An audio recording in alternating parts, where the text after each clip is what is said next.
What is going on, everyone? Mets Talk with Hayden here, accompanied by Blake, obviously the Braves What's up? fan. And this is episode 7 of the Longball podcast, season 2, episode 7. And we are in our pretty much our last and final stream podcast for the 2022 to 2023 off season. So it's crazy how time flies.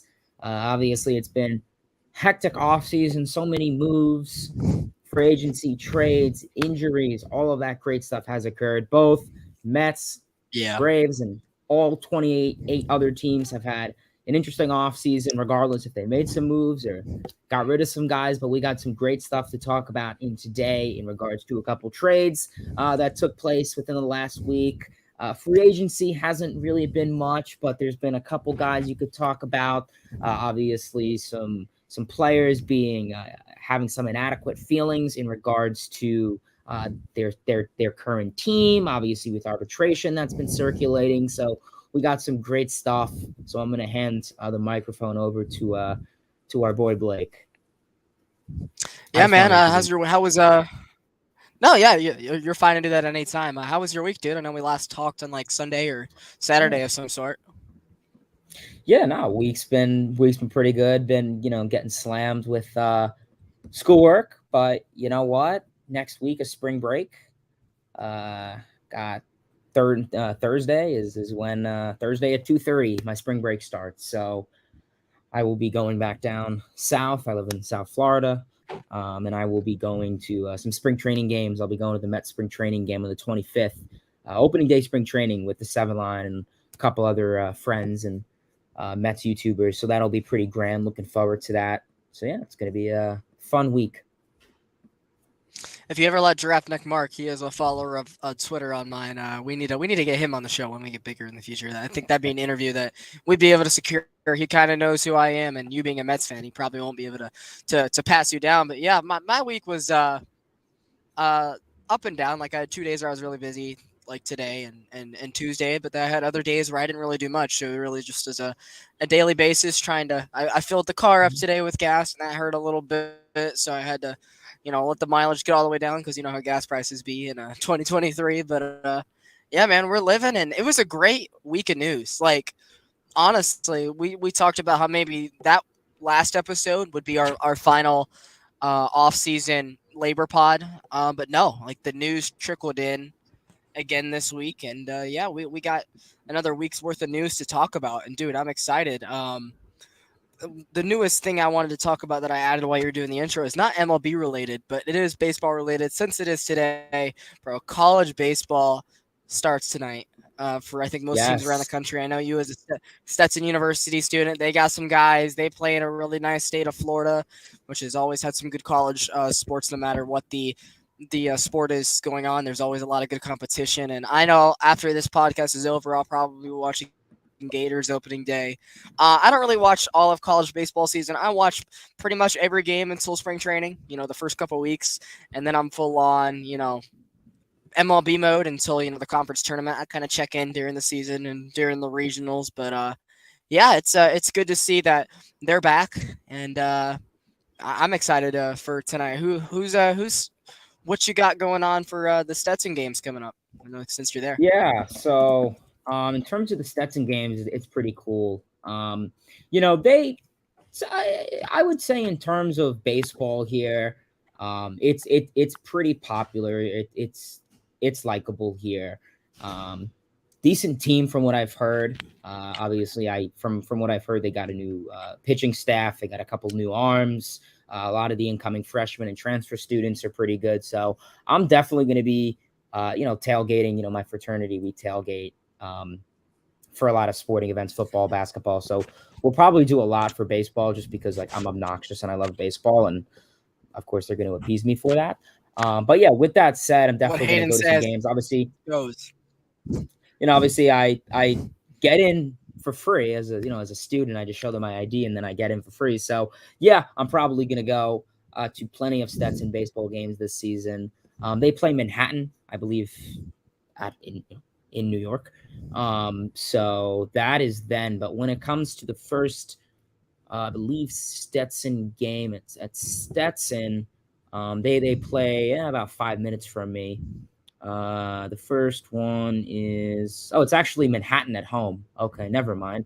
So yeah, they play Manhattan in a 3-game set this weekend. So that'll be pretty fun.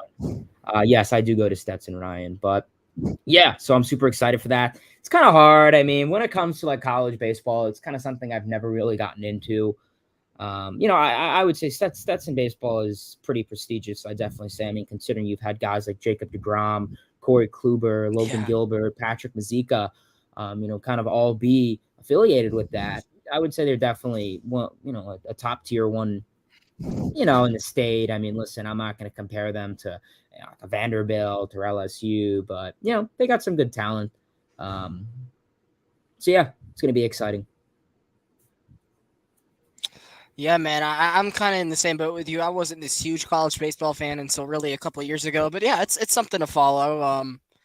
Right before spring training starts, and I finally learned last year how the regionals work. How there's a regional and then a super regional, and that goes 64, 32, and that's how they finally get to the Omaha list. So now that I fully understand the concept of it and how out of conference scheduling files into conference play, I'm fully more on board, and that's kind of how I am with college basketball this year too. But yeah, man, I'm excited.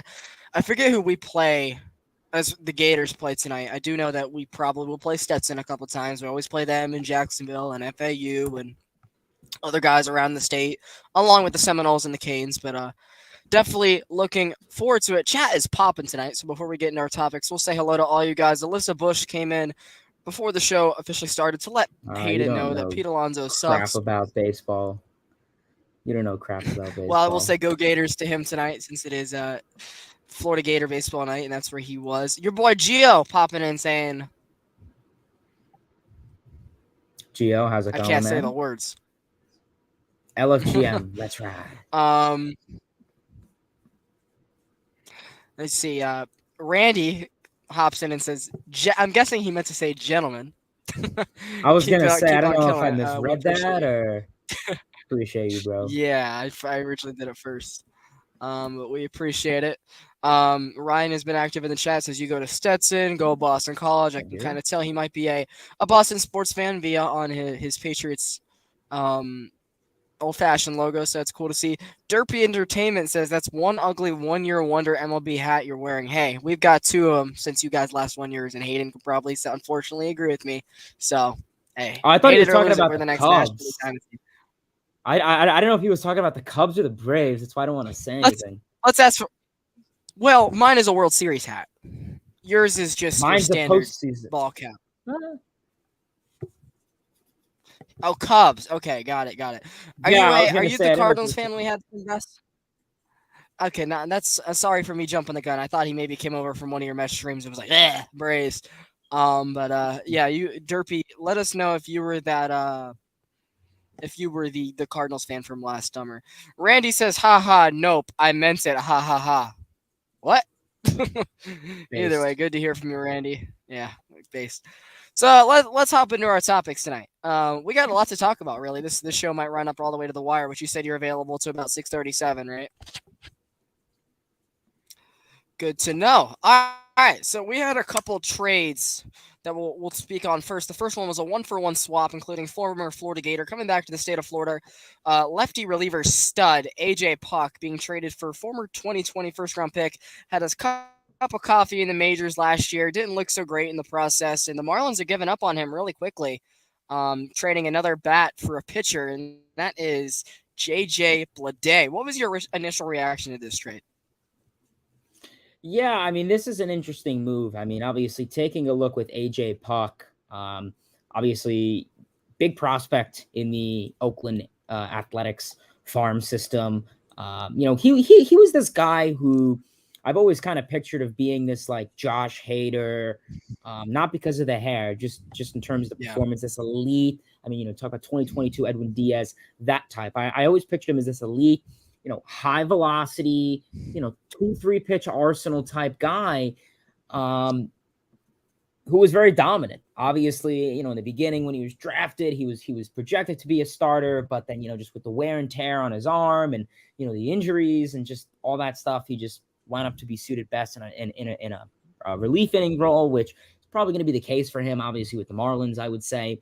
But I think it's a solid acquisition for the Miami Marlins. They're trying to bolster up that pitching. You have a ton of young depth, Miami, whether it's offensively or, on the mound and, pitching wise. You got a solid rotation. The bullpen, that's where it gets a little interesting. So I think bringing in Puck definitely could help solidify that bullpen. But yeah, you're going to put him next to a guy like Tanner Scott or Steven Orchard, however you say his name. If I think he's a reliever for the Marlins. I don't know. I don't think he's a starter. But yeah, nice lefty option. So he'll be the third lefty in that bullpen. So if you're a team that can't hit lefties, watch out for the Marlins bullpen. So yeah, solid acquisition, I will say, for the Marlins. When it comes to JJ Bleday, he was actually a prospect that I kind of was like, I was very surprised that the Marlins were going to give him away. He was one of the top prospects for third base and outfield, and obviously we saw a majority of his games last year. He's put in center field, and he got the call up last year. And defensively, he didn't look great. He wasn't anything great. Like I said, he's more of a corner outfielder, so left right fielder. But from what it's seen, his defensive metrics were, like I said, not that great. But they will get better within time. Oakland, it's going to be interesting considering how big that foul line is. But with that said, I was kind of surprised the Marlins were to give up Bleday out of anyone. I was kind of like, I thought he was kind of their one guy that they really would like as an outfielder. Obviously, listen, they're not giving up like Brian De La Cruz. I think he's their big outfield guy that they really expect to have a breakout season this year. But yeah, JJ Bleday will be part of the Oakland Athletics. Like I said, not much talent on that team. You got Laureano, and maybe that outfield is like Pache, Bleday, and like Laureano, I guess. So yeah, Oakland is. I think it's solid. Yeah. So I think it's a solid trade. I think it's honestly a win-win.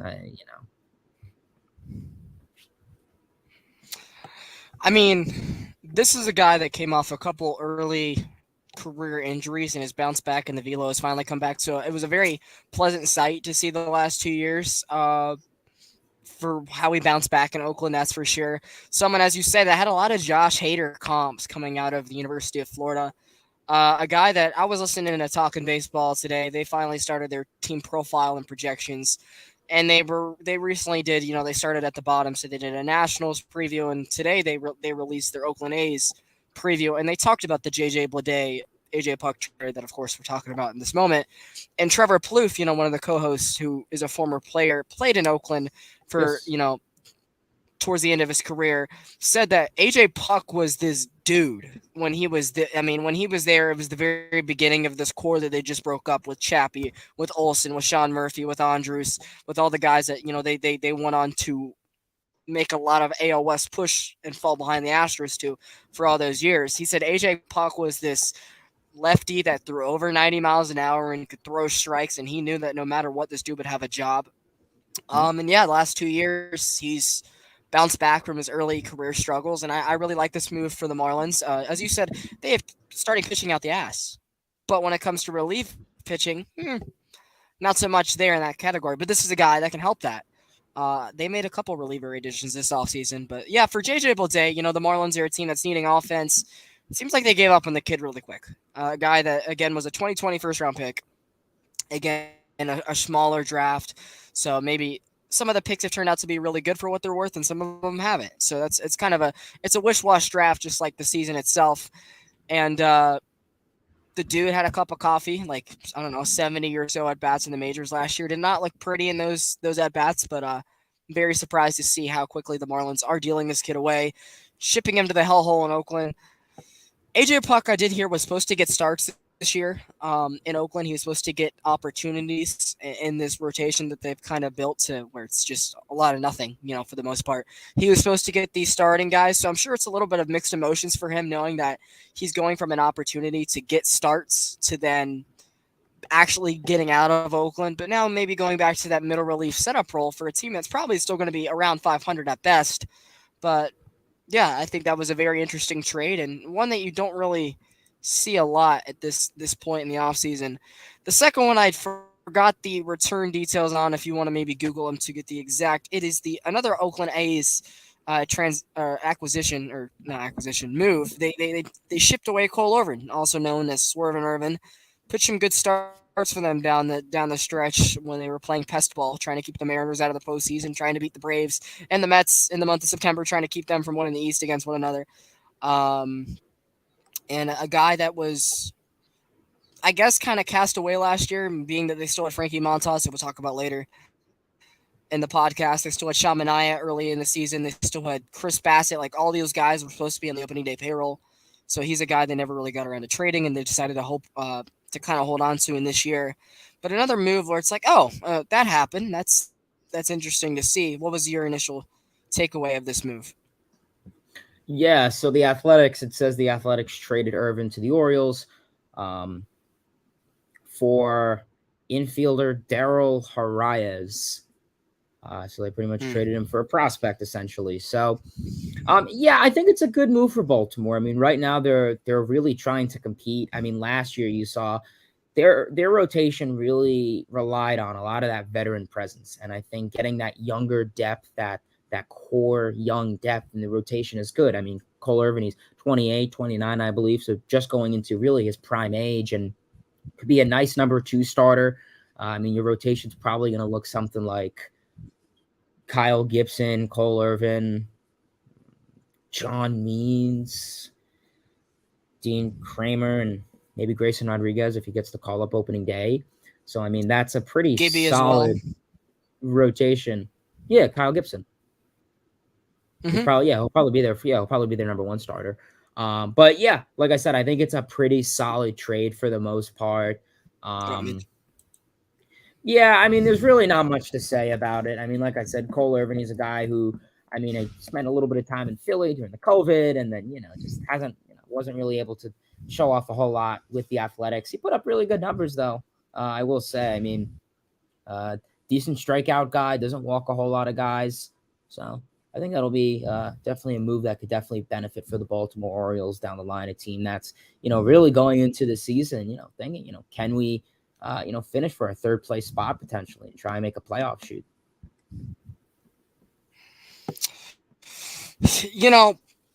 The Baltimore Orioles are a team that has to prove a lot this year, and we'll definitely talk about them a lot in these March shows. A team that was just outside of the AL playoff hunt this year, but in a very competitive division. Like, the Red Sox are looked at as a last-place team, not via how bad the roster is, even though it's not great. It's just because how deep that division is with the superpowers in Toronto and the Yankees, of course. You got the Rays, who you can never count out, and the Orioles just proved everybody wrong last year. Kind of a lot of people are leaning on with the additions that they did make via the offseason and via the prospects that are only going to get better, that they're probably going to continue to make the next steps. So I wouldn't be surprised if the Red Sox are like the best 5th place team we've seen in a long time, like a 73-win team that could win 90 games and a lot of other divisions.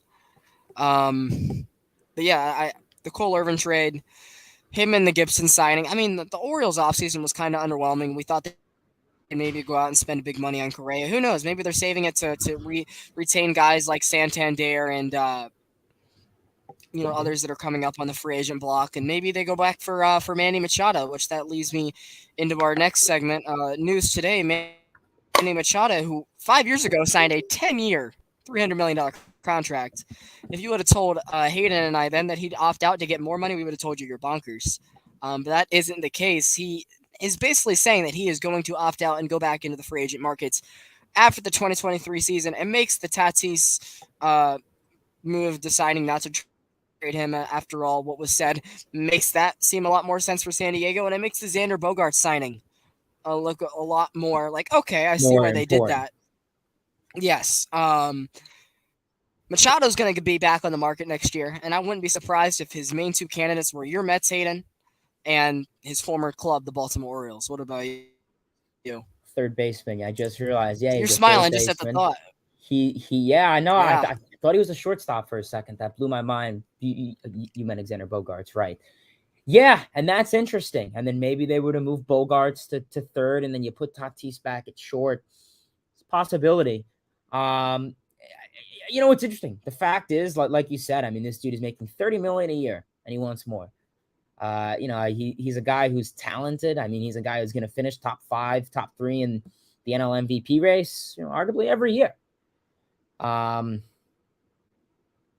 But yeah, it's absolutely mind-boggling. So, like I said, when it comes to Machado, I mean, he's just really going to have to, focus on this year and really prove that, he's worth more than, the 10-year, $300 million contract that he in 2019. So it's going to be a really interesting move next year. I mean, I haven't looked at the free agents or guys that are going to opt out next year, but Machado is definitely going to be like the Correa type of next offseason. And I wouldn't be surprised. Yeah, the Mets, third base, obviously Escobar is going to be going out.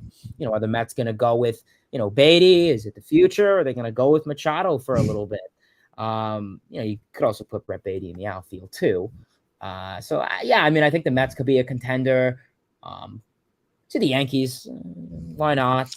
But yeah, really, really kind of surprised to see him want to opt out. All the bandwagon Padre fans are probably pissing their pants right now. But yeah, with that said, I was surprised when I heard the news. Really surprised when I heard that news. And I definitely agree with you. I think it makes the Alexander Bogart signing much more impactful. And I don't know, did they maybe know something about it back then? Was, maybe it a result of that? Who knows? But just watch out for next offseason. What I do know is they'll fall in love with Xander Bogaerts and Fernando once again this upcoming season. So where if they end up paying, so of course the Padres have dished out lots of money. They've gone from the small market to billionaire owner pretty much in a matter of a couple of years. Leads us into our next topic, which I'll talk about after I make my point on Manny Machado, which is the Yu Darvish extension rate.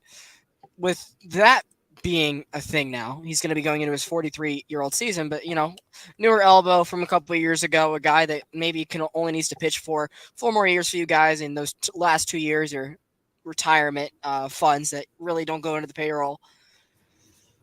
The only guy that they really have to lock up in the pitching department now that Musgrove and Darvish have their money is Blake Snell. They've got some depth prospects to try to create that 4-5 slot. Also signing depth guys like Cole Hamels to see if they can maybe unlock a little bit of magic. Try to figure out how to get that back end of the rotation, because the Padres have put a lot of money into this rotation the last couple of years, and it really didn't click until this year. With Manaea, that went to crap. Clevenger, of course, that went to crap. What's up, Jay? He says, what's good? So for the Padres, if you can find a way to also keep Blake Snell on another short-term deal, your big three is set with Musgrove, Darvish, and Snell.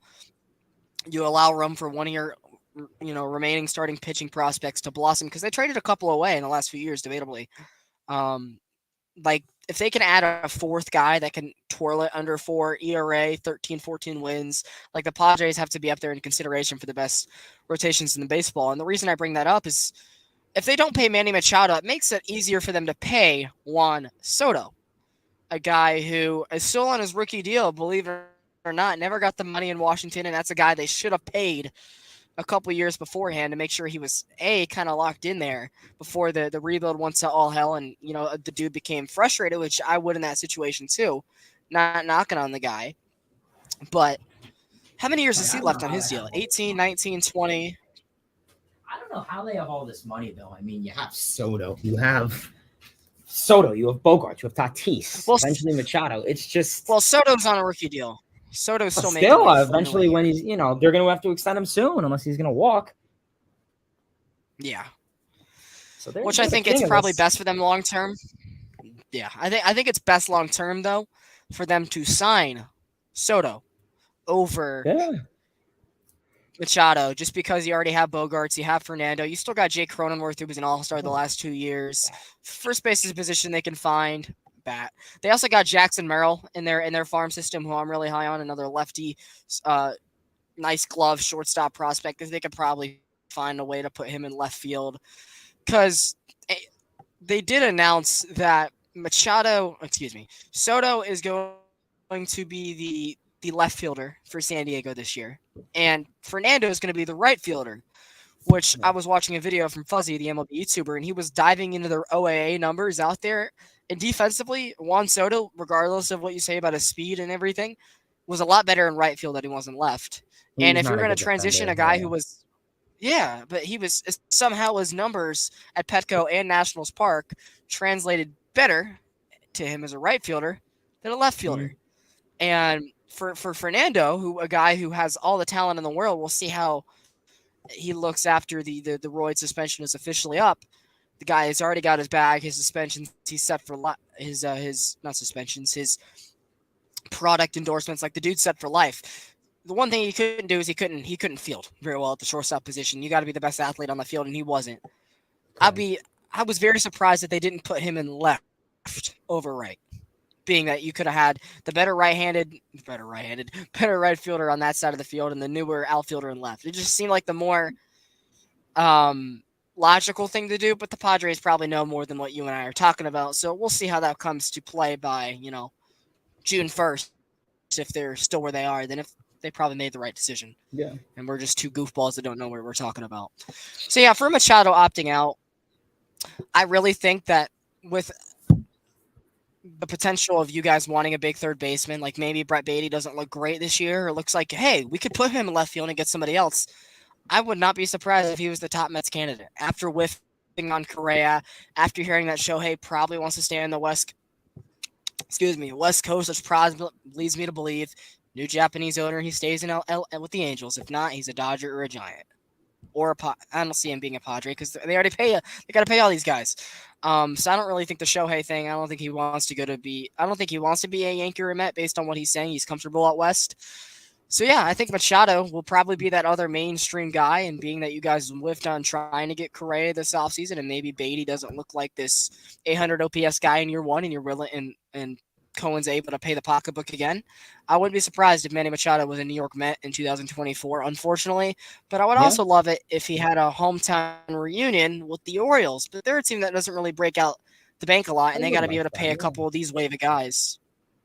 I think that Rashman, Rodriguez, eventually, who down the line, not only then, 3-4 years later. But yeah, now Santander, because I know Mullins, and John Means is still under arbitration if you want to keep him. Yeah. So yeah, they got some work to do in that category. But yeah, I wouldn't be surprised if he was an Oriole or a Met next year. Because if he's opting out now, saying he's gonna opt out, he's not gonna be a Padre after this season.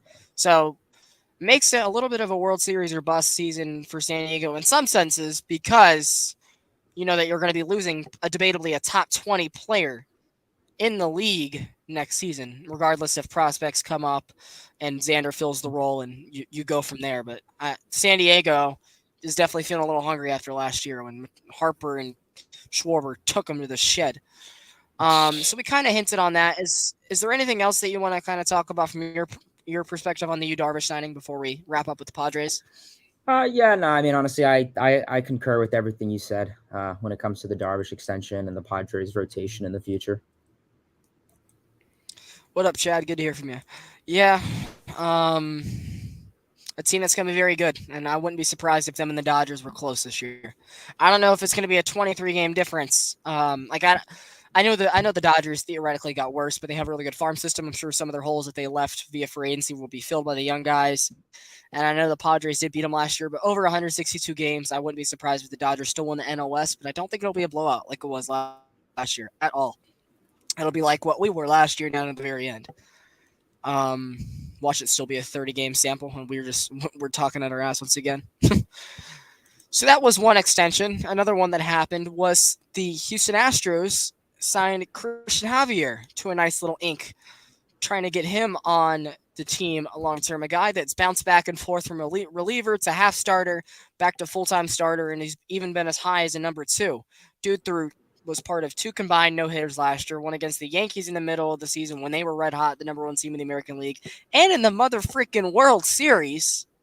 Like, I know Dansby Swanson teed off him in our Braves World Series victory night, but dude's an athlete. In most organizations, he's probably looked at as a 2. But with how good the Astros are, he's more of a 3, more of a 4 when, behind Verlander and Framber and all those guys from last year, even guys like Urquidy and McCullers. Yeah, this dude, I love watching him. He was on my fantasy team, which won the championship in last year, looking to go back to back. What was your initial thoughts of this signing? I love it, honestly. Another guy that they got for cheap. Yeah, I think it's a really good signing. Obviously, like you said, Javier opened up last season in the bullpen role, became a starter. They wanted to go with the 6-arm rotation just because they were loving what Christian Javier was bringing to the Astros rotation. And obviously now they're going to bank on him to be this frontline starter, in the same conversation with, Framber Valdez, Lance McCullers Jr., and a couple other guys in that rotation. So yeah, I think it's a really good extension for them. Yeah, Luis Garcia. I think it's going to be a really good extension for them down the line. He is 25 years old. Born 1997. So yeah, 25 years old. So he's definitely coming out there and making some noise. I know he's definitely an underrated pitcher. I know, he hasn't, it's not like he's been in Cy Young talks or, any of that stuff, but I wouldn't be surprised if this upcoming season he gets in the conversation of, Cy Young and all that some sort. Now I think he'll be in a full-time starter role. I think that's good. They put him in the bullpen, worked his arms, get the innings pitched, work on his mechanics, his fundamentals, and then release him into the rotation. I think that's what any good organization does, and the Astros are showing faith that they have in Christian Javier. One thing I want to know about the Astros rotation, not that they lost Verlander to you guys, of course, but with the pitch clock, which we talked about in the last show. What did I say? Somebody else? No, I was saying no, you did. I was agreeing with you. Yeah. Luis Garcia does, the whole little rock the baby twirl wind up. Yeah, he's not going to be able to do that this year. No. So that's a guy I'm going to be watching some spring training footage of. Cortez. Yankee fans are upset because Nestor Cortez is about to come in with a 6 sub ERA. Well, he's a lot quicker than Luis Garcia. There's a difference between, adding a step mid windup and doing the whole rock the baby, let me look like Kenley Jansen, twist and turn. So we'll see. I love this signing, though. They got 2 years of team control now, excluding the arbitration years, of a very team-friendly contract. And I see your questions, Chad. We're going to talk about Brian Reynolds and McCutchen and the Pirates here in just a second, for you wondering. Yeah, it's a deal that for the new Houston Astros GM, Donna Brown, who was the brave scout for all these guys that you see come out of the zoo and kill the Mets and the Phillies, and you're wondering where they came from. That was Donna Brown. Donna Brown was the main scout that was able to get guys like Michael Harris and Vaughn Grisham in the late rounds, guys like Soroka, AJ Minter, Contreras, you name it. Just all the studs that we've been able to produce for the people that say the Braves have a bad farm system, dude, our farm system's in the majors, but we had 0 top 100 prospects last year, and we basically had 3 of the top rookie of the year candidates, 1, 2, and number 5. So for the people this year, the Braves have no prospects. Well, we don't need much, but I'm sure there's somebody there that people don't know about. But yeah, he was that guy who controlled all these scoutings and signings and helped the front office, was Donna Brown, the new Houston Astros general manager. What a hire for them to go get some. First of all, I don't know why the Astros GM would even step down the way he did, being that he just took over after 17 or even after 19, I think, when the scandal came out. Worked a couple of years, got his World Series ring, and said, you know what, I'm ready to hit the beaches. And Donna Brown's picking up right where he left off, made his own move, and that was the Christian Javier signing. All right, so Chad Schrader, one of our reviewers, says, I'm glad Andrew McCutchen is back with the Pirates, but the Pirates are still going to suck. Yeah. Even though they got some great players. I'm happy your Mets got Justin, and thank God Tim Tebow. Hey, no Tim Tebow slander. Man, I'm just playing. As a baseball player, that was a thing that he just tried because he was bored of being on SEC Network 4 days out of the week, and he wasn't great as an NFL quarterback either. He was Tim Tebow could have been the first Taysom Hill 10 years ago, but he was too ignorant to do it, and Jesus probably told him not to, right? But yeah, Chad is asking about, he's happy McCutchen's back. And I wouldn't be surprised if McCutchen was able to get behind this star player of the Pirates to help this guy either get his money or get traded in the future, and that's Pirates' current star center fielder, Brian Reynolds. Dude, this story finally went dark for like 2 months. After 2 years of it and being a constant turmoil of this prime center fielder is okay defensively, switch hitter, 30 home run guy, under arbitration for 3 years, hasn't been traded. And comes into spring training, is happy to be there with the guys that he was working out with Brian Hayes, was happy meeting McCutchen finally as a teammate. But from the ownership standpoint and from the general manager's chair standpoint, he still wants out of there, or he wants his money. And I understand it. The dude's 28, and if they can pay the dude, I think it'd be a wonderful signing to keep him in Pittsburgh. He's a guy you don't have to ship off. We've had this conversation before. If they were going to trade Ryan Reynolds, it should have been 2 years ago to get prospects to bring up with the guys that are AAA major leaguers now, like the O'Neal Cruzes of the world. And now it's kind of too late. You might as well hold on to the dude. He's a stud. He's an all-star every year, perennial top 5, top 3 center fielder, some would say. I would keep the dude. I would extend him, give him the money he wants. You're not going to be able to get the Braves 6 years, 80, because you don't have the flashy team that we have, respectfully, to you, Pittsburgh. But, yeah, his standpoint hasn't changed on where he wants to be. And I kind of hope they come to terms on either him staying in Pittsburgh, because that would be really fun to see him long-term build with this roster, because I think Pittsburgh can be really good in a couple of years if they handle it the right way, but you never know with this ownership. Hayden, what was your initial reaction to this? Were you like, really, dude, like pick a side, or I hope he gets traded? I mean, what was running through your mind?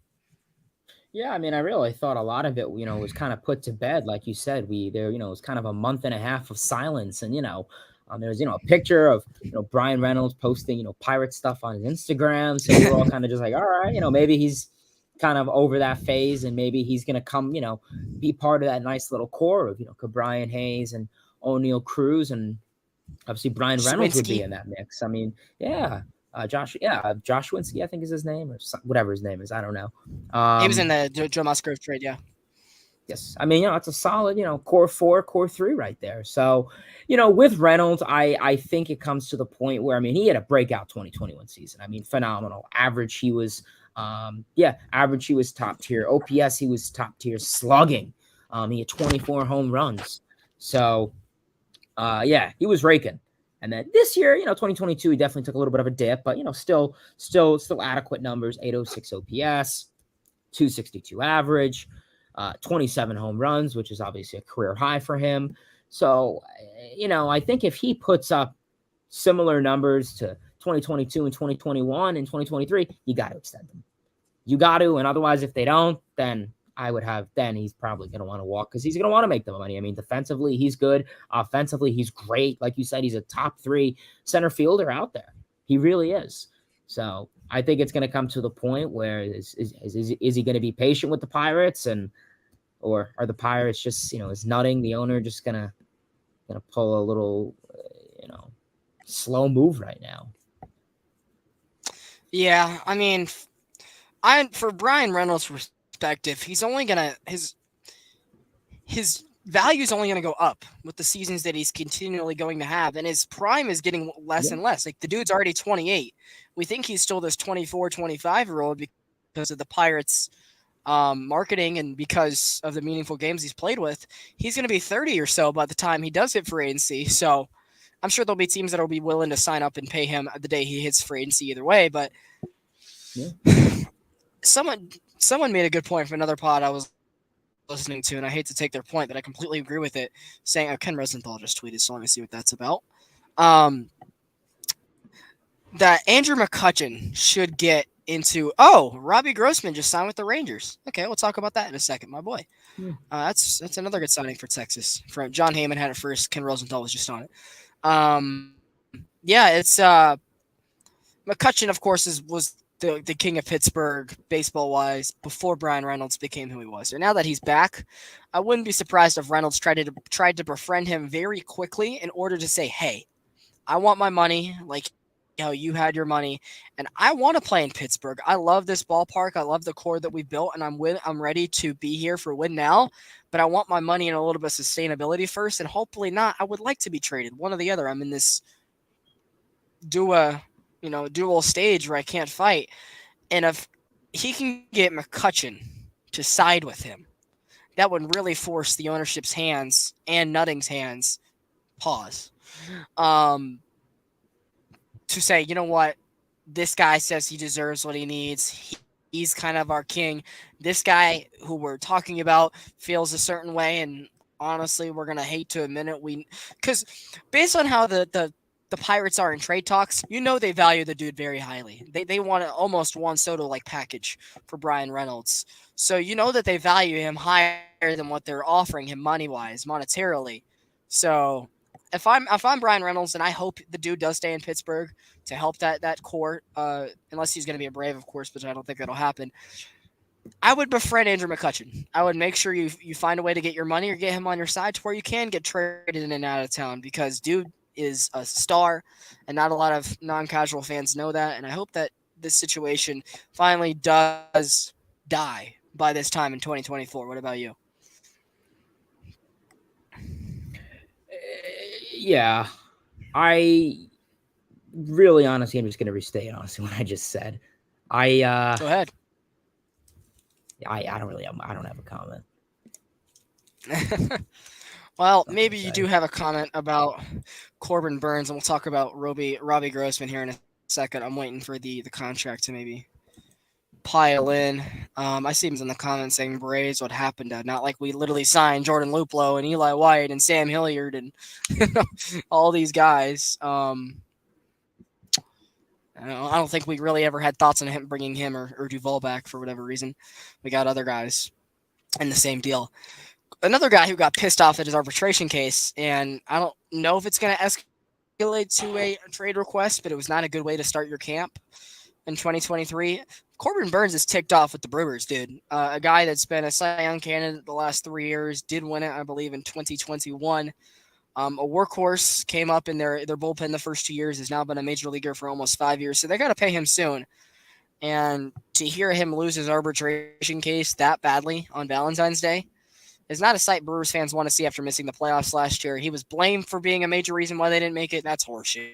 That's definitely not the case. Y'all just forgot how to score runs at the end of the year, and Philly got hot. Yeah, a team that's looking to retool. We like the moves they made with Winker and Toro and the Contreras deal, and a team that's ready to push back at it with Chicago and St. Louis in a weak NL Central.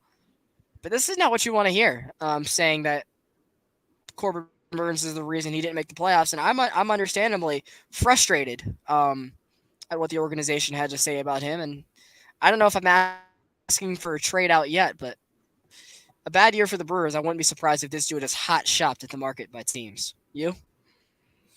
Yeah, I mean, it's definitely a big sting for Corbin Burns. A little bit of a tongue twister at times. I mean, like, I get it. A lot of arbitration hearings are not a pleasant experience. But the fact is that this is a guy who is in his prime. He's been dominant for the last 3-4 years.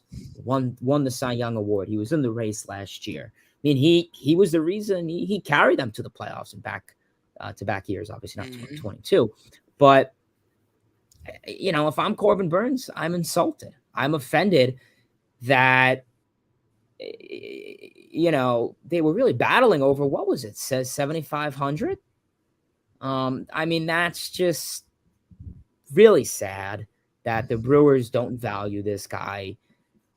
And I understand, like I said, it's established. Arbitration hearings are not a pleasant experience. And I could sit here all day and talk about how it's a bad system with MLB, but it's a story for another day.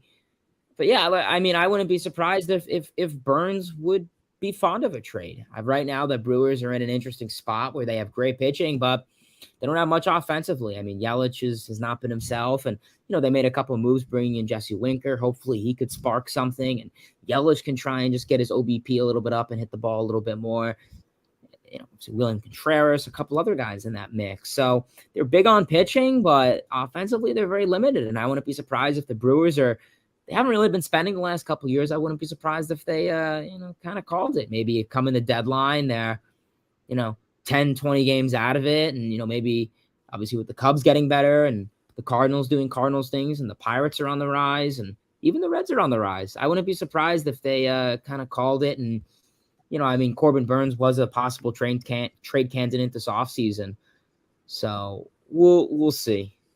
Right now, it's not a good look for the Brewers. And if I'm Corbin Burns, I would have no issue walking away. That your team doesn't value you as an elite starter. Yeah. Um, as someone who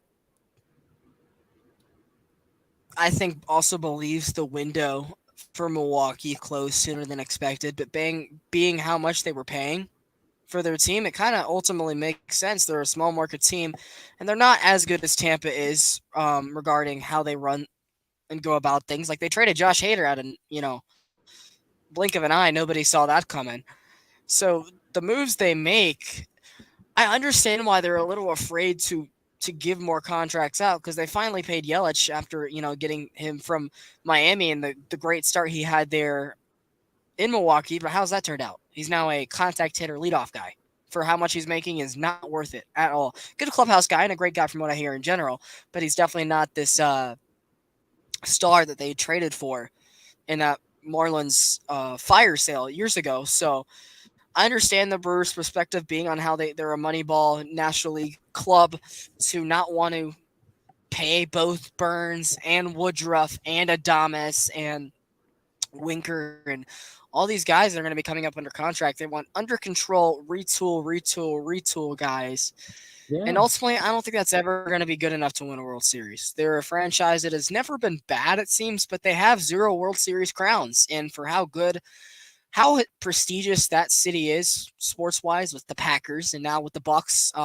They might win their second championship in 3 years in the NBA this year. And no, they don't have a hockey team, which is very surprising since they're a northern state. But the Brewers are kind of that weak leg in town. They don't have an Aaron Rodgers or a Giannis Antetokounmpo on that team to sell tickets and to consistently be very good with. So you're probably not as a casual basketball fan, you're like Giannis who Antetokounmpo? Yeah, I know who he is. Yeah, I know. I'm just playing. Yeah, but it's a situation that came out of nowhere, and I hope that for both parties it works out because he's a fun player to watch, and I don't want him to go to the Dodgers because I feel like if he does get traded, that's where he's going to go. He's a Southern California guy. The Dodgers farm system is still loaded somehow after all these years, and if he's a trade candidate this summer or this next winter, the Dodgers are going to be calling, saying, you know what? Well, we got more starters contracts coming off the hooks, and we got 4 prospects that we can give you guys, and we'll pay him as soon as he gets here. What can we give you? So for my sanity, I need him to stay in Milwaukee and not LA if he is going to be in the National League. So we'll transition to the news that Ken Rosenthal was talking about. I do not see a full contract as of yet, but I do see that Robbie Grossman, of course, former Brave and Tiger of last season, is signing a deal with the Texas Rangers, a team that needed a little bit more outfield help, and I'm not surprised that they didn't go. I'm not surprised that they didn't try to go sign him. And I know guys like Jerson Profar are still out there on the market, but I like the signing. My friend RJ, who's in the chat a lot for us forensics, is a big Rangers fan and watched the Braves a lot down the stretch last year with me when the Rangers were out of things, and I'm sure he's pumped if he's watching about the signing. And you know what? For what it's worth, if it's the right monetary value, I would be too. Do you like this fit down in Arlington for Robbie? You're muted. My fault. Yeah, I Start think it's over. an interesting move for the Texas Rangers. Obviously, I mean Grossman's percentile, his metrics were not very good last year. I mean, he didn't, he's not really this power guy. He's not gonna, yeah, I mean he played in Comerica and some sort the last couple years, but yeah, his power numbers are very low. The one thing I will say is he's very disciplined at the plate. When it comes to the walk to strikeout ratio, I can't tell it off the top of my head, but I would say it's a pretty favorable ratio from what I've heard in the past. So like I said, he's great when it comes to walks, so chase rate, very, very disciplined hitter. The deal, it's a major league contract that comes with a $2 million base salary and could max out at $5 million plus incentives. So that's not a horrible deal. I'd imagine it's a 1-year deal. So yeah, I think it'll be a nice little move for the Rangers. Nice corner outfield, right-handed back, and give you some, some nice high quality production.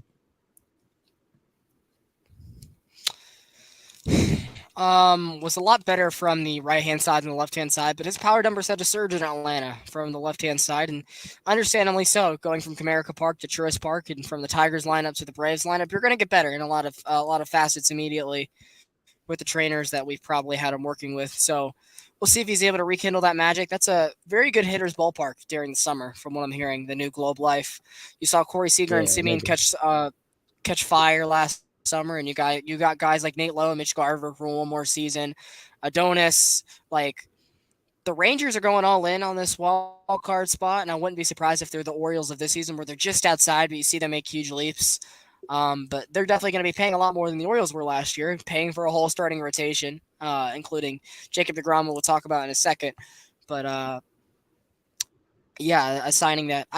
I'm rooting for the guy, and I hope that it works out well for Texas, because the team that hasn't been good in a long time, they're willing to be good again, and that's what we want to see in this new playoff format: more competitive baseball out of all these teams. And I'm looking at rosters around the league, dude. Like the league seems more competitive than ever right now. Like talking about how It the Orioles does. are like they might be this fourth place team, but they're throwing John Means and Cole Irvin and Kyle Gibson and all these young guys like are coming at you. And sure, they got these young prospects coming up, and they got guys like Anthony Santander and other guys that have been there for 4 or 5 years already. Like, damn, this is a third or fourth place team. Like those are some guys. Maybe it's that we're just super fans and we respect players maybe above their play grade sometimes. But yeah, the league seems so competitive, and I'm all for it. More on the Rangers news. We'll talk about your guy who seemed to almost have his yearly injury in the month of February. It seems that it's only going to be a 3 to 4 day issue. Had a little bit of tightness in one of his first couple uh, off the mound workouts down in the facility this year. As a Mets fan, you know DeGrom more well than I do, and probably more well as a Stetson student than almost anybody. When you first saw this headline, did you give you PTSD? And do you think the Rangers are handling things different than what the Mets did when he had his spring training problems to avoid missing time this season and saying, you know what, we'd rather you be 90% on opening day than have you be 30% in March and wait to get you back in July? Yeah, I mean, with DeGrom, my friend texted me DeGrom's hurt, and I thought he was joking. And then I look on Twitter, and I'm like, yep, I've seen this before. And honestly, it comes to the point where I don't really know what to believe. I mean, with DeGrom, the last 4 years, the last time he went out there every 5 days was 2019. Shortened COVID season, he couldn't get out there every 5 days. 2021, he missed half the season. And then last season, in 2022, he only played a quarter of the season. I've heard every single spring training, every single after every single one of his starts for the last 3 years. DeGrom has left side tightness. He has shoulder soreness, forearm soreness, tightness, yada yada yada. It's only 2-3 days. Then a week later, he's on the IL for 10 days. Oh, then it's the 60-day IL. So honestly, I don't know what to believe with Jacob deGrom anymore. This is a guy who's just probably just going to be plagued with injuries. I mean, listen, I don't want him to be injured. I think he's a phenomenal pitcher, but he can't be a phenomenal pitcher if he pitches like twice a year. And, I said the Rangers took a big gamble on this contract. And, listen, if DeGrom doesn't start opening day, then, if I'm a Rangers fan, I'm going to get a little worried. Like I said, I could see DeGrom going into this year doing phenomenal things. I could see him going in and starting every single start and pitching, 25 to 30 games. But then I could also see him pitching phenomenal in April, and then boom, he's out for the rest of the season due to some injury. So I Yeah, think that would it not comes to be. the point where, are the Rangers handling it correctly? I mean, what are you going to do? Obviously he's not going to throw for the next couple days, but I mean, how many more chances are you going to give him? Then is he going to throw a little toss, a little long toss, and then, he is, it's bothering him again? Then what do you do? Shut him down? So, it's very frustrating just as a baseball fan observing Jacob deGrom just as a whole. It's just because he just can't stay healthy. And it's just, is deGrom going to be this player who's, known as an elite, one of the best pitchers, but just can never pitch over something like this? So I really don't know. I could see it going 50-50. I could see them just shutting him down and he misses some of the season, but then I could also see him doing other stuff. I mean, he has a pattern of being injury prone, whether it's, back issues, right arm, issues, elbow inflammation. I mean, he's really had it all. I mean, he really has, and I feel bad. So, yeah, I don't know. It's gonna be some time. DeGrom walked in clubhouse, first day, and then hours later he gets that disappointing news. So we're just gonna have to wait and see. Give it a week, and maybe they'll Rangers will Pray. reevaluate it. Yeah, reevaluate and just pray. I hate to bring up RJ again if he is watching. He's be like, "Yo, keep my name out your mouth." Diehard Rangers fan, as I said. I texted him the news, pretty much a couple of minutes after I saw it, and he was like, "Dude, it's only a 3 or 4 day injury. Lol, like, calm down." I'm like, "I know, I've heard it's that a 4 day before. thing, but it always starts this way." Like, I'll relate it back to the Braves for a second. I talked to you about this earlier. Mike Soroka is having Soroka. hamstring tightness today, and he's another guy that has not pitched since August 2020. His only real full healthy season when he was an All-Star was 2019. Looks more like a fluke than it does ever since then. And dude, to see that, I have Braves fans defending him today saying like, "Oh, it's only a 4 day thing," but that's how it starts. You don't usually tear your arm on day one. You tweak something here, and then you make something more sore, and then you come back too quickly, and then you sit on it for too long, and all of a sudden it's 60 days at minimum Yep. before you rehab again. So, and I'm saying this as someone who has not played any higher than high school ball to know kind of how the procedure and the progression works. The Rangers probably have to do things differently than the Mets did in regarding to keeping him Same. healthy and making sure that he stays healthy. Because what y'all did, not to say it was wrong, but they got to try something different. If they do want this guy for Yes. 4, 5 full seasons as their ace, as this guy to help them push for the playoffs again, because otherwise, yeah, it'll be a really bad contract for the Rangers that were looking maybe power hungry at the time and not realizing his true worth. Yeah. So yeah, that's for DeGrom and Soroka. Do you have any other comments on that? The two guys that are always hurt, it seems. And if only pitchers could stay healthy. That's all I'd say. They only do their job once a week. Like, at least be healthy in the process, please. So let's see. We talked about the injury scares and arbitrations. One more positive note before we move on to Frankie Montas back on the negative side. The Phillies extended two of their key relievers in this last year's run. Two guys we talked about in our last show that had good seasons before 2022, but they were able to fully unleash their once abilities into their current abilities last season, and they looked back like they did in their 2019-2018 selves. Jose Alvarado and Sir Anthony Dominguez both got locked up on deals that were very team-friendly and very nice looking for the Phillies. It makes me scared as a fan, knowing that these guys are going to become hurling out of the bullpen every night that we see them over the next decade, or not next decade, but next half decade for sure. What was your initial look at these signings, extensions? Yeah, I mean, listen, when it comes to relievers, I mean, I'm not super big on, giving relievers long-term deals. Usually relievers, they're annual guys, maybe 2 years, 3 years max. Um, yeah, not really much to say. I mean, the Phillies bullpen is definitely getting one of the more dominant bullpens, considering, just 2 years ago that they were one of the worst bullpens in the league. But yeah, Yes. seems now they're starting to fix that. So that'll be a good move for the Phillies. I mean, yeah, look at it. You got Craig Kimbrell and Greg Soto just in your middle leverage. Yeah. Like, those are two guys in your middle leverage. That's really good to have. Corey Knebel coming back. You got Matt Strom now, along with Jose Alvarado and Dominguez. Like, bullpen's nasty. All of a sudden, they also got what's his face, the young kid, Bellotti, like Bellotti, whatever his name is. They got a nice bullpen, and that's a team that's struggled the last couple of years was bullpen. They could hit the ball out of the ballpark.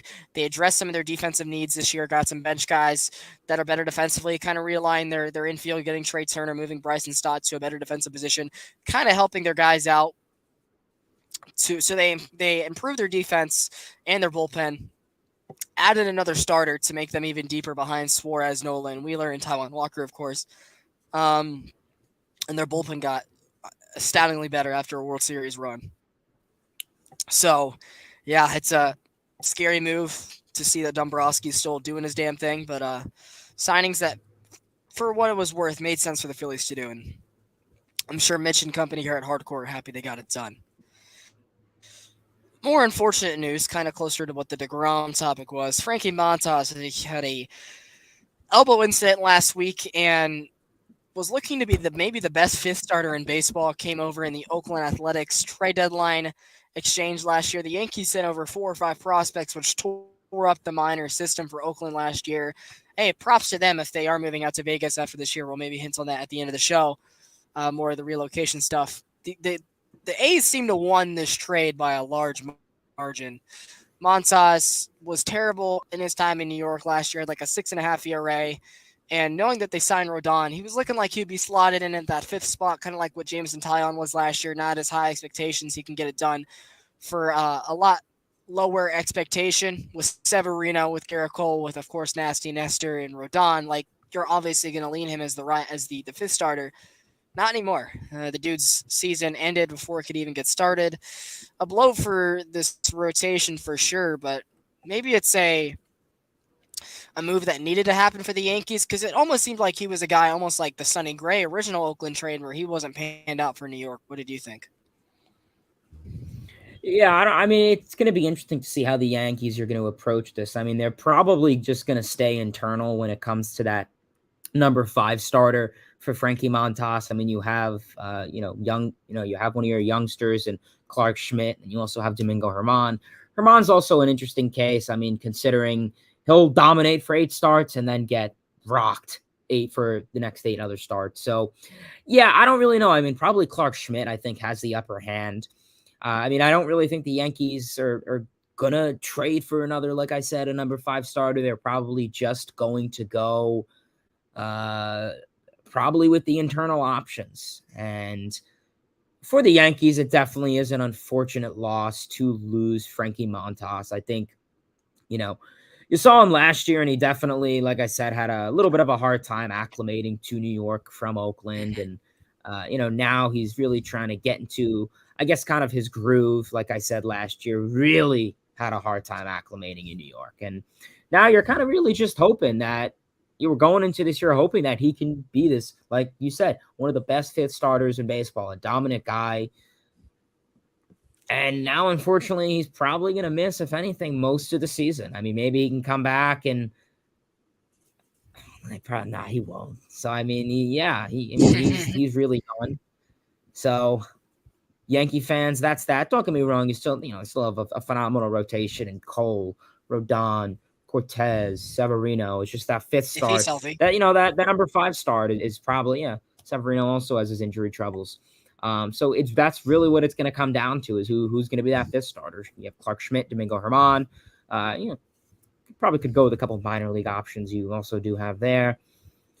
But yeah, definitely an unfortunate blow for the Yankees at a very unexpected time. We know that in December, when there were talks of trading for another a starter, they were talking about guys like Carlos Carrasco, and so yeah. Right now, Yankees are probably just going to ride out with Clark Schmidt, and I think it's a blessing in disguise. I think it could really make them explore some of their young pitching talent. If I'm a Yankees fan, I'm probably kicking that Cashman chose Montas over Castillo at the deadline last year.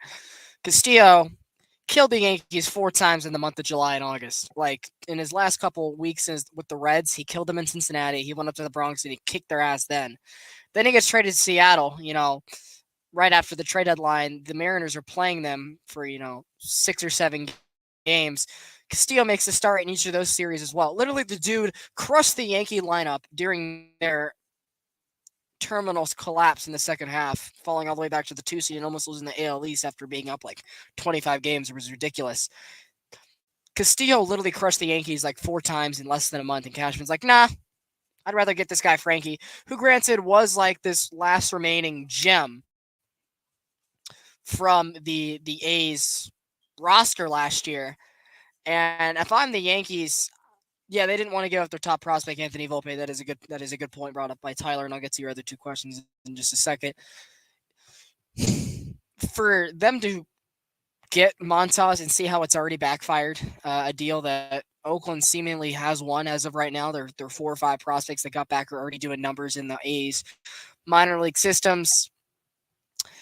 I don't think the A's are going to be in contact with any New York's front office members for a starter in the near future because the Sonny Gray deal didn't work out, and now this Frankie Montas deal has not worked out in the short term. It's, as you said, it's a team that doesn't really need another starter as of right now. Like Clark Schmidt can be good enough to get you 20 starts, and if you're the Yankees and really need 5-star starters, someone will come available by the deadline that you can pick up for 10 to 12 starts plus the postseason, which I don't think the Yankees are going to be going very far this year.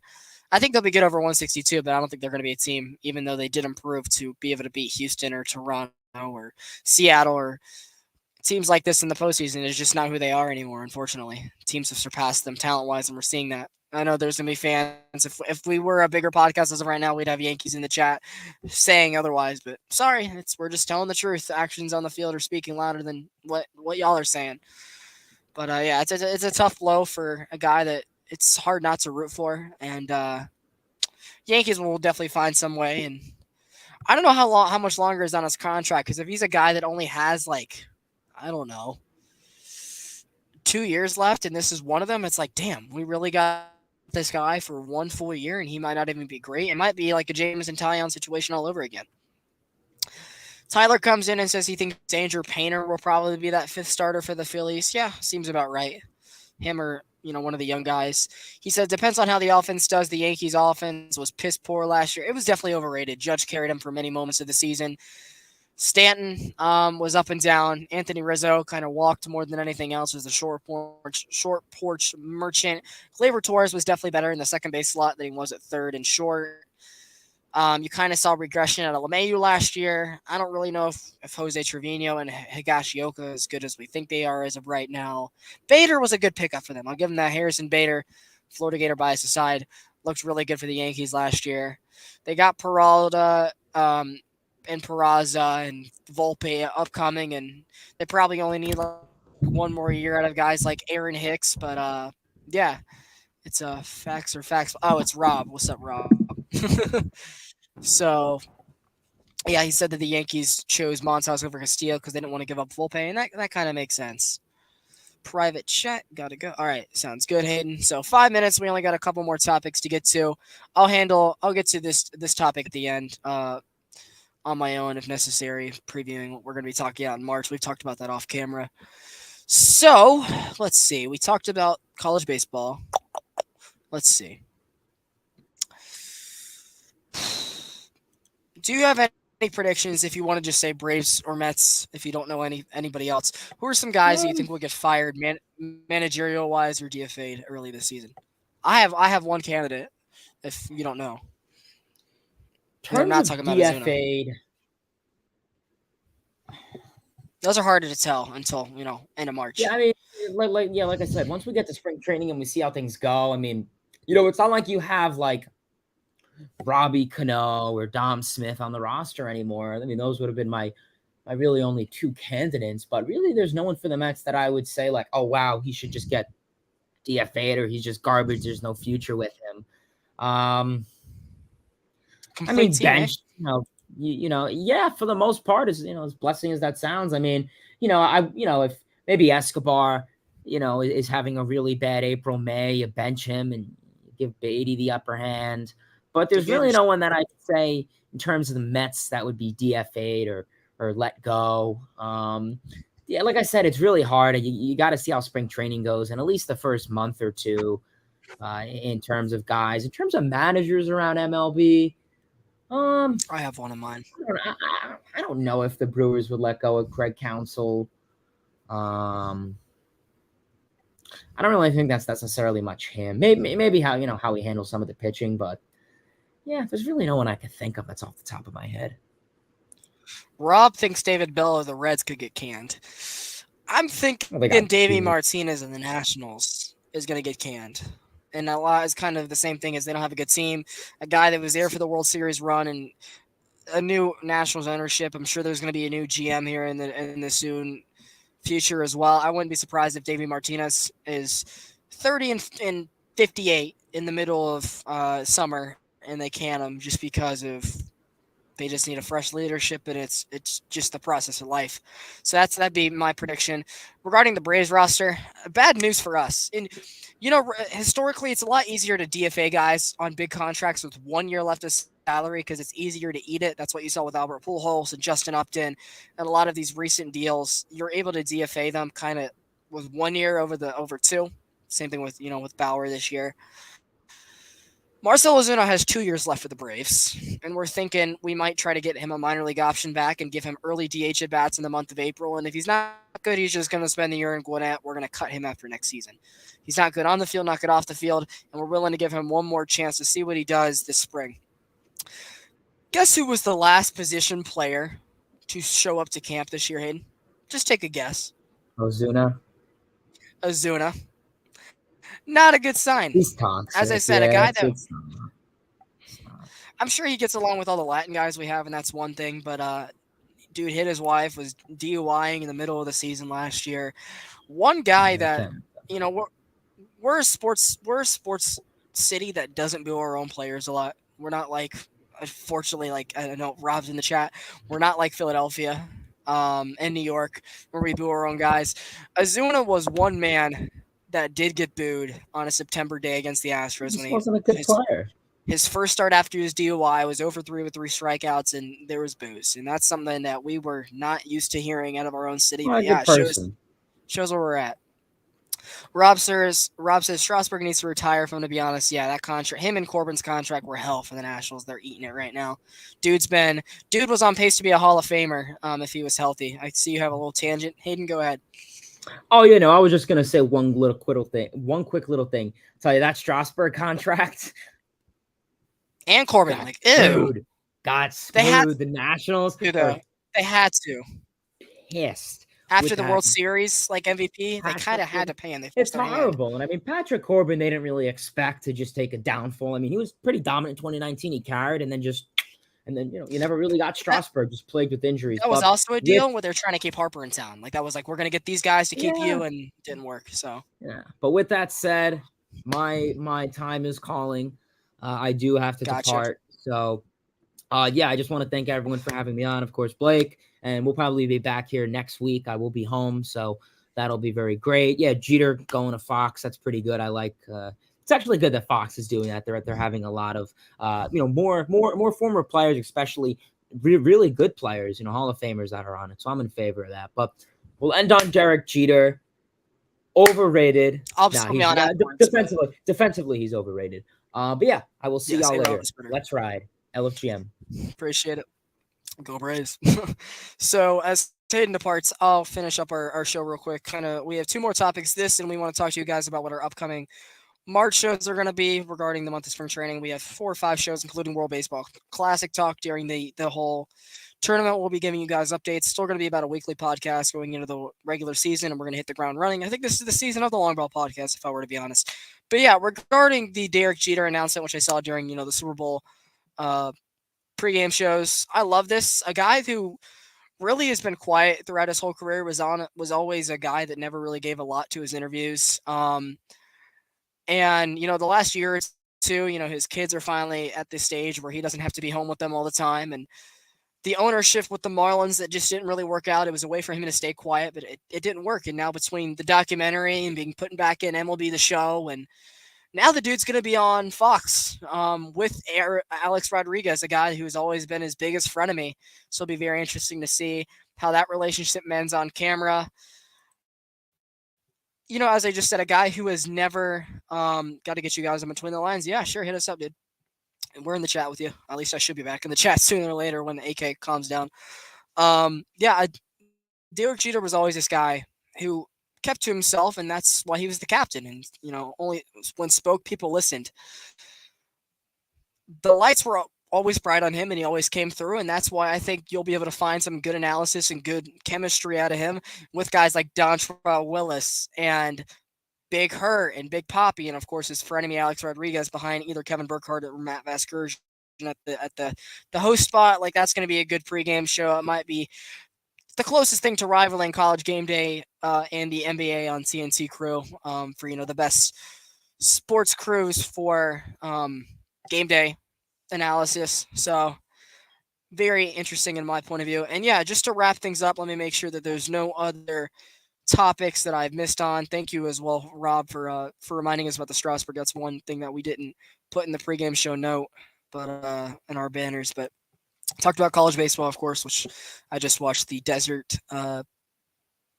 some desert invitational in Arizona before SEC ball starts later. So before you guys go, we'll talk about our previews for our shows the next month. This was probably our last full offseason labor pod. We'll still cover news like trades, extensions, injuries, signings, whatnot. Um, and breakout candidates over spring training this next month. But this next handful of episodes are going to be full on previews and recaps. The next two episodes, Hayden and I are going to be doing each an episode on the American League and the National League, reviewing everybody's off seasons and kind of giving them grades, going deep in analysis on everything. So we can't wait for that. MLB Tonight is just now starting because that game ran so long. I meant to put it on in the background and be doing the show. So if I missed anything, I could see closed captioning, but the show's just starting. So whatever, that game ran long. So those will be the next two shows, the offseason recaps, grading, kind of reviewing everything for each the American League and the National League. And then we're going to do divisional shows, AL East, NL East, Centrals, and then the West for the last 3 weeks of spring training, doing previews, talking about how teams look, giving our predictions, breakouts, who we think is going to slump, record-wise, I mean, everything you name it. This is the month to get all those hot takes out of the way and see how they progress throughout the season. So yeah, you guys want to come back every week. We're going to be heating up, and during the regular season, I think the show is going to kick it into high gear. That's for sure. Hayden and I have kind of finally got our chemistry down, as you guys can see, and we got our schedules kind of aligned. I'll probably be working more this summer, but he's going to be home, so we'll maybe be able to do some live premieres and whatnot. But we do like interacting with you guys. Thank you guys all so much for sharing, commenting, liking, and subscribing to all our platforms at Hayden Mets Talk, of course, here on my channel, Blake Newsome. I used to do a lot more stuff, but a sub is still very much appreciated, along with likes. Make sure you guys sub to the Hardcore Sports Network, and if you guys are live on our Periscopes or on Twitch, we appreciate that just as much. So yeah, I won't keep you guys any longer. Enjoy your weekend. Enjoy the NBA All-Star festivities. I'm so glad I get 9 days away from my Hawks. It was probably the best time ever for that. They've been so frustrating again this year, which can't believe all of us were dumb enough to think that they'd fix things. But yeah, they haven't. So yeah, we're gonna see you guys next week, right as spring training starts, basically. So you guys enjoy college baseball this weekend. NFL Combine's coming up, NBA All-Star break, and yeah, for the NHL fans, all are still in full swing. March Madness is right around the corner. Great time to be a sports fan, indeed. XFL, USFL. I'm sure there's, other than the World Baseball Classic, I'm sure there's like some other like Grand Slam. I know NASCAR is starting back up. So yeah, sports are going on all the time. So we hope to see you guys soon. Enjoy your Friday nights, and we will see you guys next time here on the Hardcore Sports Network for the Longball Podcast. Have a good night.